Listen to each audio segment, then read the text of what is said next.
Assalamualaikum warahmatullahi wabarakatuh. Salam sejahtera bagi kita semua. Salam Om Swastiastu, Namo Buddhaya, Salam Kebajikan. Selamat datang kembali di channel Air Gurun Pasir.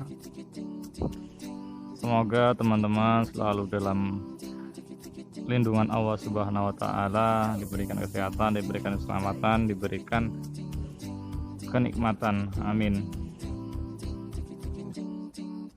Kemudian kami ucapkan selamat Hari Raya Idul Fitri bagi yang merayakan. Semoga amal ibadah kita selama bulan suci Ramadan diterima oleh Allah Subhanahu wa Ta'ala. Amin. Kali ini kita akan membahas mengenai sudut pandang keluarga dalam menghadapi musibah wabah global pandemi COVID-19 atau yang biasa disebut dengan corona. Corona sudah menyebar ke seluruh penjuru dunia, khususnya di Indonesia sendiri. Angka positif yang terjangkit sudah mencapai 20 ribuan. Nah, akan tetapi kesadaran masyarakat masih tergolong sangat rendah. Terbukti dengan banyaknya masyarakat yang rela antri panjang dan berdesak-desakan hanya untuk membeli baju lebaran. Jika terus-terusan seperti ini, maka akan semakin menambah panjang penderitaan yang harus kita lalui bersama, khususnya masyarakat Indonesia.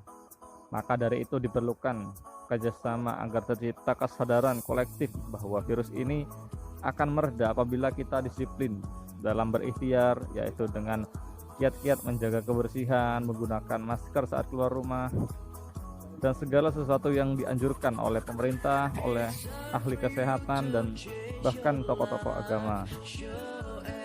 Dan kepada teman-teman yang menyaksikan video ini, kami mohon untuk turun ke bawah, melakukan atau mengadakan kegiatan sosialisasi kepada masyarakat, minimal kepada keluarga kita sendiri. Kalau bisa ke tetangga kita, ke masyarakat yang lebih luas lagi. Kemudian keluarga adalah sebuah sistem atau suatu unit sosial terkecil yang ada di dalam masyarakat. Keluarga merupakan sebuah institusi pertama yang diikuti oleh tiap-tiap individu, dan di dalam keluarga tersebut individu mendapatkan pendidikan, mendapatkan pengasuhan, mendapatkan bekal-bekal yang nantinya akan digunakan atau diimplementasikan dalam lingkungan sosial yang lebih luas lagi, yaitu masyarakat. Karena memang pada dasarnya keluarga memiliki fungsi pendidikan salah satunya. Setelah individu banyak beranjak besar, maka fungsi pendidikan keluarga beralih menjadi fungsi pengawasan, dan pendidikan diserahkan kepada lembaga di luar keluarga, misalnya seperti sekolahan, terus lingkungan sosial, lingkungan bermain, itu juga berpengaruh terhadap perilaku individu.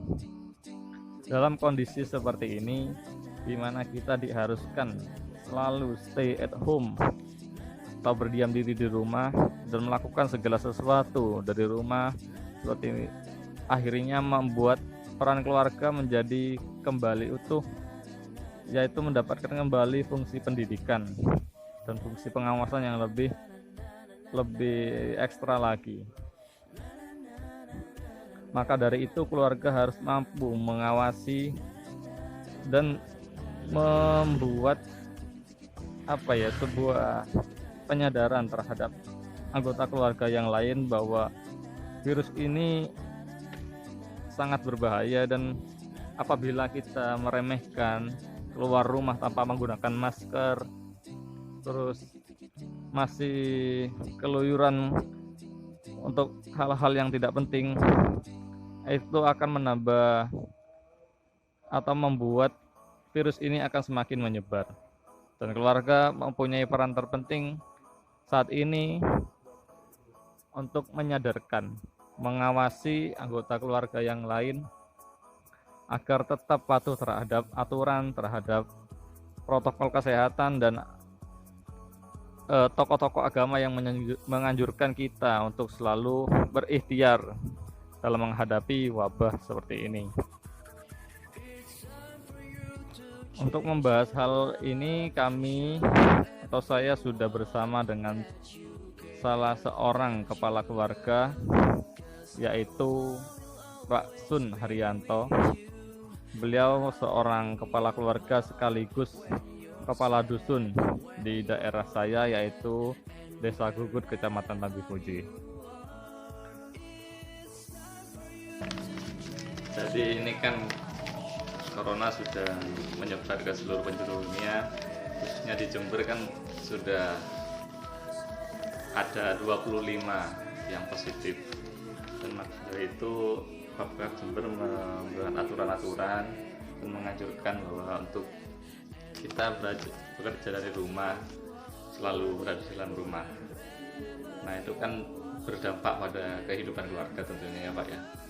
Nah terus bagaimana itu Pak dampak corona dan kebijakan-kebijakan pemerintah ini terhadap misal perekonomian atau kehidupan sosial keluarga Bapak?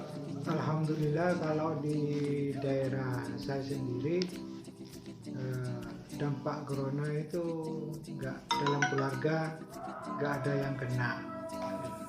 Namun dampak corona di seluruh Indonesia itu seperti di desa, di kota, itu dampaknya pada perekonomian selalu bingung. Tanpa bekerja ya tanpa makan, susah sulit cari pekerjaan. Banyak yang di PHK juga ya? Banyak yang di PHK lagi. Jadi kalau nggak betul-betul pemerintah menyikapi masyarakat, itu bisa kekurangan makan gitu ya. Kalau dari Bapak sendiri kerjanya sebagai apa Pak? Kalau kami sendiri pekerjaan kasun wilayah. Ya alhamdulillah ya untuk adanya dampak COVID-19 ini ya sudah lumayan lah, tidak begitu membingungkan gitu. Nah, tapi untuk masyarakat tetangga ini yang saya pikirkan gitu. Karena kalau Bapak kan sudah ada bulanannya gitu Pak ya? Iya. Kalau orang-orang yang kerja non formal itu kan bergantung pada penghasilan sehari-hari. Iya. Jadi tidak begitu berdampak ya Pak ya? Tidak begitu berdampak. Kemudian gini Pak, pandangan dari keluarga Bapak menyikapi corona ini seperti apa Pak? Apa was-was atau biasa saja atau bagaimana? Oh enggak, soalnya kan di sini hidup di desa. Jadi kalau dampak corona ini seakan-akan nggak ada yang kena ini dampak corona kalau di desa. Entah kalau di kota untuk ke belakangnya. Iya. Tapi kan banyak itu Pak, momen-momen Lebaran ini banyak yang belanja ke kota, ke Roxy, ke mana itu kan takutnya nanti membawa virus ke desa, itu bagaimana Pak? Alhamdulillah, padahal sudah diberi ada kelonggaran di pasar-pasar. Alhamdulillah sepulangnya dari pasar ya biasa-biasa aja ini ya, nggak ada yang kena penyakit batuk, pilek. Alhamdulillah. Terus dari keluarga Bapak sendiri siapa yang paling update terhadap info-info terbaru dari corona, misal penambahannya setiap hari itu berapa, dan info-info mengenai bagaimana cara agar tidak tertular itu siapa Pak yang paling update mengenai masalah itu? Info anak yang nomor 2 yang sering update di HP. Oh iya. Nah, ya. Terus masalah penanganan meskipun di desa sudah dikasih penyemprotan. Oh, penyemprotan. Iya. Penyemprotannya di mana? Tiap RT RW sudah dilaksanakan sudah. Oh, sudah dilaksanakan. Iya. Berarti yang anak nomor 2 ya Pak yang paling sering membahas gitu. Iya. Kan keluarga ini memiliki fungsi, salah satunya kan pendidikan Pak. Iya. Nah adanya pandemi ini kan sekolah diliburkan, terus sehingga pendidikan di formal kan ditiadakan. Iya. Nah itu kan kembali kepada keluarga sebagai yang memiliki peran fungsi pendidikan. Nah bagaimana Pak Bapak membuat anak-anak itu tetap mau belajar atau tetap mau baca buku atau seperti apa gitu Pak? Bagaimana peran Bapak? Kalau anak sekolah itu tetap belajar di rumah, cuman dalam segi pendidikan pelajaran dari guru itu ya sedikit banyak kurang gitu, kurang pengetahuan penuh, tidak seperti dipelajari di sekolah. Kalau lewat HP, lewat apa itu, Facebook apa internet itu, Iya. ya itu ya cuma itu adanya sudah. Mengambil ilmu-ilmunya.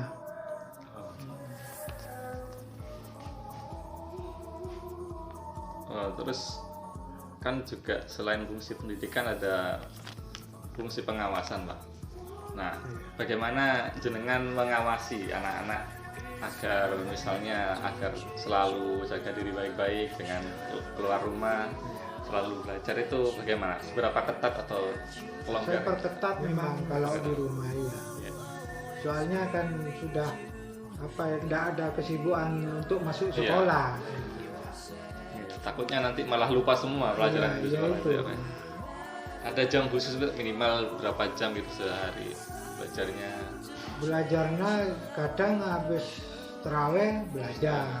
Pagi jam 8 belajar sampai jam 12. Wow. Ya itu udah. Kalau sorenya ya bantu ibu-ibu masak. Oh iya, persiapan buka itu. Persiapan buka. Terus kalau keluar rumah itu Pak, apakah diwajibkan pakai masker atau dari Bapak sendiri? Kalau untuk anak saya sendiri memang diwajibkan pakai masker. Pakai masker. Iya. Jaga kesehatan juga ya Pak. Iya iya. Terus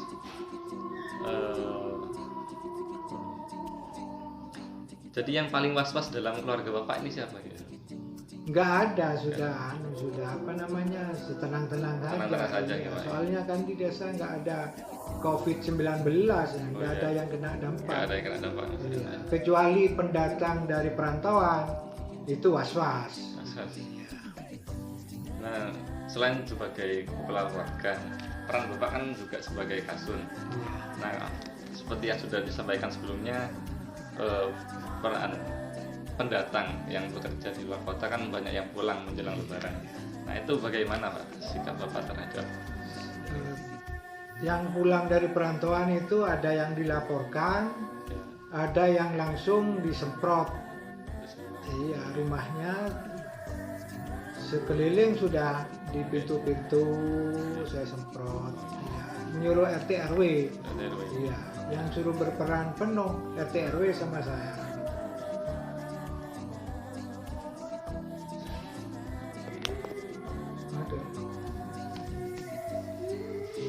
Oh iya, mungkin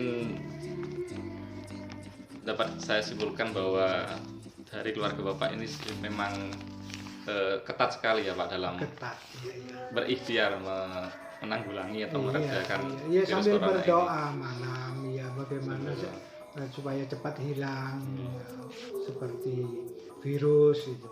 Iya, jadi ikhtiar juga berdoa ya Pak. Iya, minta kepada Allah supaya cepat hilang seluruh dunia. Seluruh dunia. Iya. Jadi semoga setelah Lebaran ini bisa mereda dan dapat musnah. Iya. Jadi cari rezeki ini semua masyarakat biar enak. Biar enak gitu ya. Ya, mungkin cukup segitu dulu Pak. Iya, makasih. Ya, terima kasih banyak sudah meluangkan waktu Bapak menemani saya untuk melakukan wawancara ini. Saya mohon maaf apabila banyak salah kata atau ucapan yang menyinggung perasaan Bapak. Enggak, itu memang sudah kewajiban saya. Soalnya saya sebagai kasun wilayah. Oh iya. Dia pun matur nuwun Pak. Iya. Waalaikumsalam. Baik, itulah kutipan wawancara saya dengan Bapak Sun Haryanto. Tadi dapat saya simpulkan sudut pandang atau pandangan Bapak Sun Haryanto keluarga mengenai pandemi COVID-19 ini cukup was-was, dan memang was-was karena setiap keluar rumah anggota keluarganya diharuskan menggunakan masker. Akan tetapi yang menarik adalah beliau masih beranggapan bahwa corona tidak akan bisa masuk ke desa karena orang-orang desa dianggapnya tidak pernah ke kota, tidak ada interaksi antara masyarakat desa dan kota. Akan tetapi perlu diingat bahwa di desa ini juga ada sebagian yang bekerja ke daerah-daerah kota, sehingga dapat dikhawatirkan ada kemungkinan bahwa corona bisa dibawa oleh salah seorang pekerja yang datang dari kota. Kemudian menjelang lebaran ini banyak sekali yang membeli baju lebaran ke daerah-daerah kota, daerah-daerah yang sudah ada yang terjangkit virus corona. Hal ini menjadi kekhawatiran bersama karena masyarakatnya masih rendah dalam hal kesadaran. Maka dari itu saya mohon kepada semua teman-teman yang menyaksikan video ini, mari kita melakukan sosialisasi dan penyadaran kepada masyarakat agar sikap-sikap atau pandangan-pandangan seperti itu dapat dihilangkan dan masyarakat menjadi lebih waspada lagi dan lebih taat lagi kepada aturan-aturan pemerintah. Cukup sekian konten kami hari ini, semoga bermanfaat. Mohon maaf apabila banyak kesalahan, banyak kekurangan, dan ada kata-kata yang menyinggung hati dan perasaan teman-teman. Sekali lagi mohon maaf. Assalamualaikum warahmatullahi wabarakatuh.